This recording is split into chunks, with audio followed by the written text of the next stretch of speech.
Sebagai makhluk sosial, manusia memiliki naluri untuk berkomunikasi. Komunikasi ini diperlukan dalam proses pembelajaran.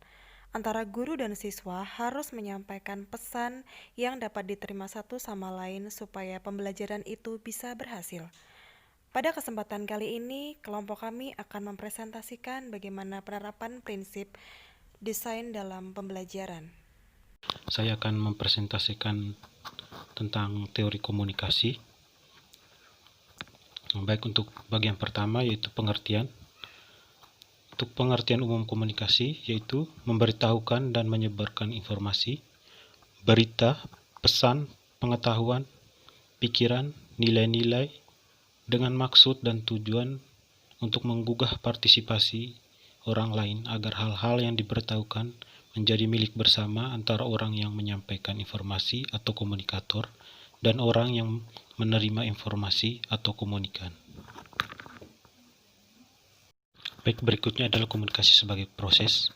Di sini dibagi menjadi dua bagian, yaitu primer dan sekunder. Untuk bagian primer, komunikasi terjadi secara langsung atau tanpa media, kemudian dalam prosesnya berbentuk bahasa, gerakan-gerakan khusus, dan aba-aba. Kemudian untuk komunikasi sekunder, dia menggunakan media perantara yang bertujuan untuk melipat gandakan jumlah penerima dan mengatasi hambatan. Contohnya seperti hambatan geografis, sehingga menggunakan media pembantu seperti radio, televisi, dan internet. Kemudian berikutnya adalah two-way communication atau komunikasi dua arah atau komunikasi timbal balik, di mana dalam prosesnya saling mempengaruhi antara komunikator dan komunikan. Kemudian dalam komunikasi ini akan menghasilkan informasi, berita atau pesan yang baru. Kemudian akan menghasilkan konsensus atau kesepakatan apabila keduanya sepaham, ataupun sebaliknya akan menimbulkan konflik apabila keduanya tidak sepaham. Berikutnya adalah bentuk-bentuk komunikasi. Dibagi atas dua, yaitu verbal dan non-verbal. Untuk komunikasi verbal, kita tahu bersama bahwa komunikasi verbal itu dibagi atas dua, yaitu bahasa atau tutur kata atau lisan, kemudian dalam bentuk tulisan.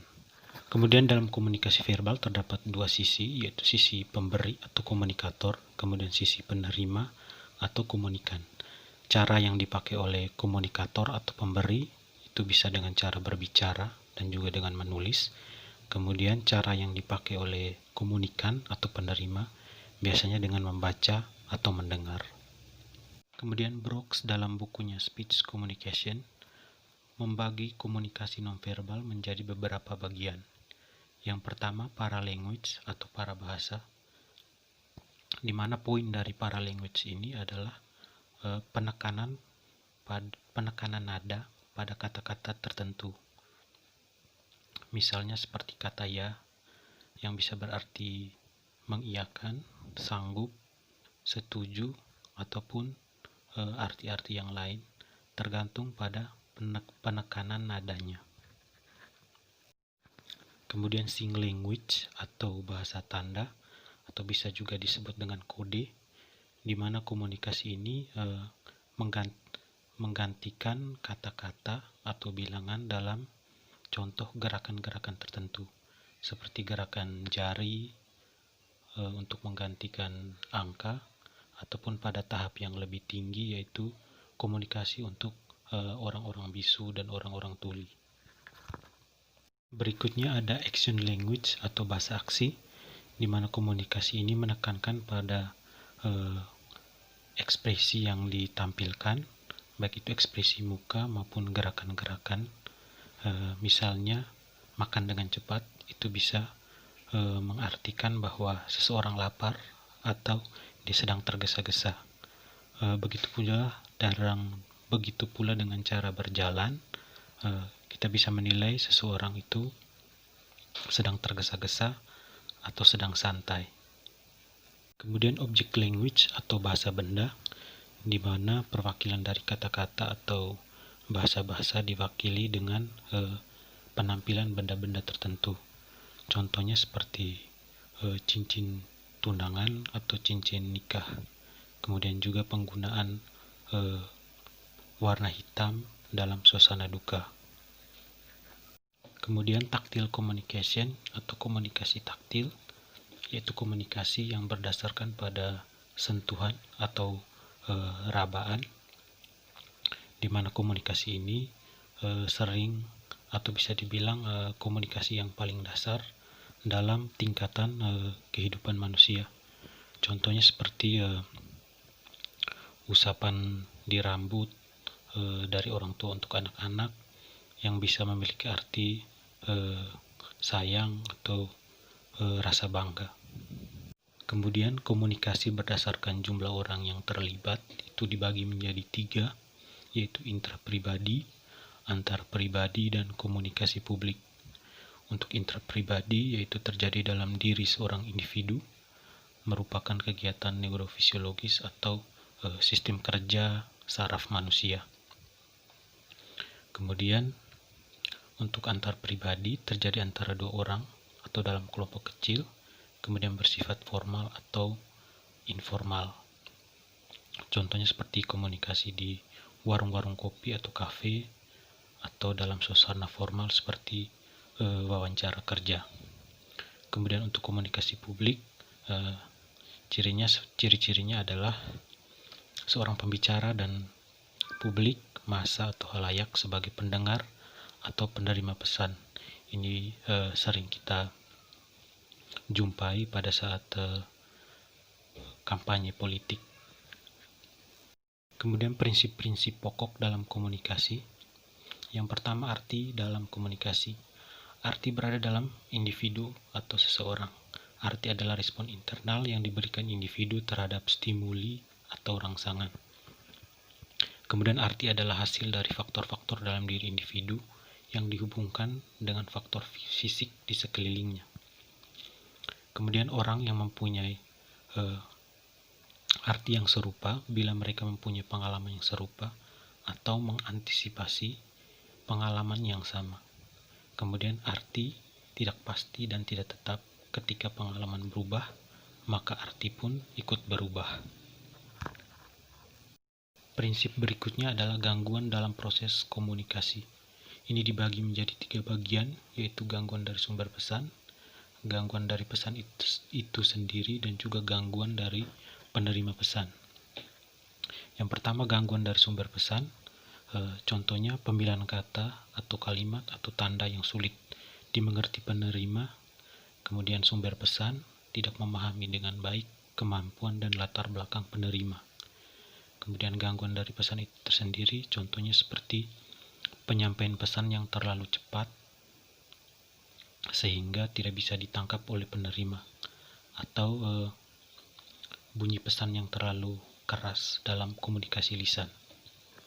Kemudian yang ketiga, contohnya adalah kemampuan awal yang kurang memadai, rasa lelah atau faktor fisik dari penerima, kemudian tidak adanya motivasi dari penerima dalam berkomunikasi. Kemudian prinsip terakhir adalah peranan umpan balik dalam komunikasi. Itu dibagi menjadi 2, yaitu umpan balik langsung dan umpan balik tidak langsung. Untuk umpan balik langsung, ciri-cirinya adalah antar pribadi atau tatap muka karena berada di lokasi yang sama. Kemudian sumber dapat mengamati secara langsung reaksi atau respon dari penerima pesan.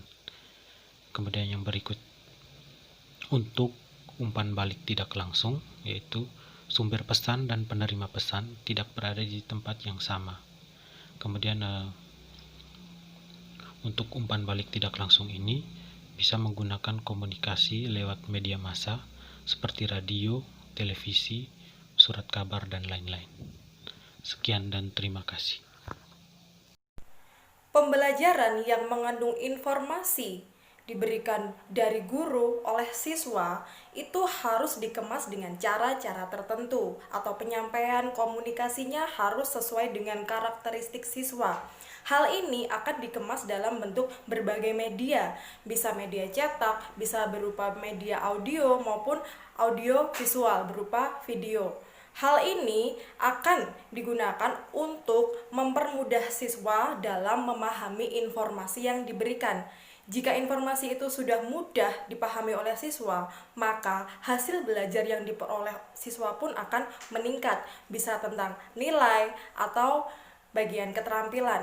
Dia mempunyai keahlian tertentu dalam suatu bidang. Sebagaimana yang ditampilkan dalam gambar adalah buku cetak bahasa Indonesia. Di sana mengandung gambar-gambar atau video yang bisa diakses melalui barcode. Dengan hal ini, media juga mengikuti kecanggihan teknologi pada masa kini. Ada beberapa prinsip yang harus kita terapkan sebagai guru ketika memberikan informasi atau materi kepada siswa. Yang pertama, ada prinsip kesiapan dan motivasi. Sebagai guru, kita harus memberi atau memastikan bahwa siswa itu siap dalam mental, fisik, maupun motivasi belajar mereka. Ketika kita merumuskan ini dalam media pembelajaran, bisa diawali dengan sebuah gambar yang bisa kita cantumkan di sana apabila jenis media yang kita pilih adalah media cetak, seperti buku. Biasanya di awal bab itu akan ditampilkan sebuah gambar. Ketika penampilan atau materinya tentang deskripsi, bisa diberikan materi atau gambar berupa pantai atau objek-objek lainnya yang spesifik. Hal ini juga harus disesuaikan dengan latar belakang pengetahuan siswa. Jika siswa ada di daerah pegunungan, tentu tidak benar jika seorang guru memberikan atau mencontohkan deskripsi itu berupa pantai. Supaya motivasi siswa ini terbangun. Ketika motivasi siswa sudah terbangun mengikuti pembelajaran, dia akan merasa bahwa materi itu penting bagi saya, dan itu akan semangat. Akhirnya tujuan pembelajaran akan tercapai dengan baik. Hal ini bisa didukung dengan daya tarik pesan, bisa berupa ilustrasi atau video, musik jika siswa itu lebih mempunyai gaya belajar audio. Jika siswa itu harus menyerap informasi berupa materi atau tulisan yang disertai dengan suara, berarti guru harus membuat alat pemusat perhatian itu berupa video. Hal ini kembali lagi ke jenis media yang akan kita gunakan.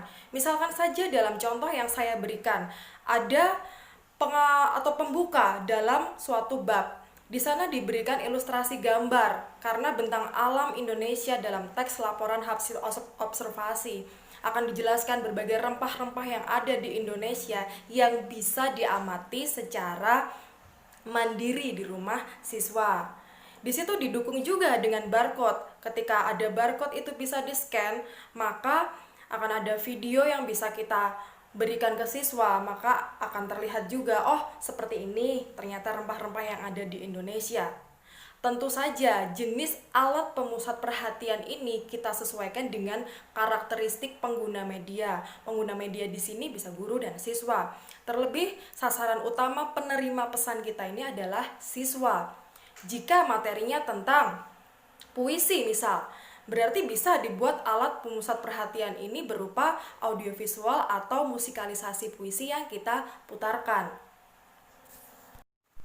Prinsip yang ketiga, ada prinsip partisipasi aktif siswa. Sebagai guru, kita harus mempunyai prinsip bahwa media yang kita gunakan itu bersifat interaktif, artinya bisa menunjang komunikasi antara guru dan siswa. Sebagai contoh yang saya ambil adalah media pembelajaran interaktif dari pemerintah, yaitu Belajar dari Rumah yang biasa ada di TVRI. Kali ini saya ambil contoh bahwa pengembang media tersebut memberikan pertanyaan, bagaimana cara plastik masuk ke dalam tubuh kita? Jelaskan. Di sana ada ajakan dari guru atau dari pengembang media supaya siswa melakukan partisipasi atau melakukan perilaku yang diinginkan supaya pembelajaran itu bisa mencapai indikator dengan berhasil. Partisipasi aktif siswa ini bisa dilakukan atau dimasukkan ke dalam media. Bentuknya ada pertanyaan atau latihan soal, bisa dengan percobaan, bisa dengan membuat siswa supaya berkelompok belajar.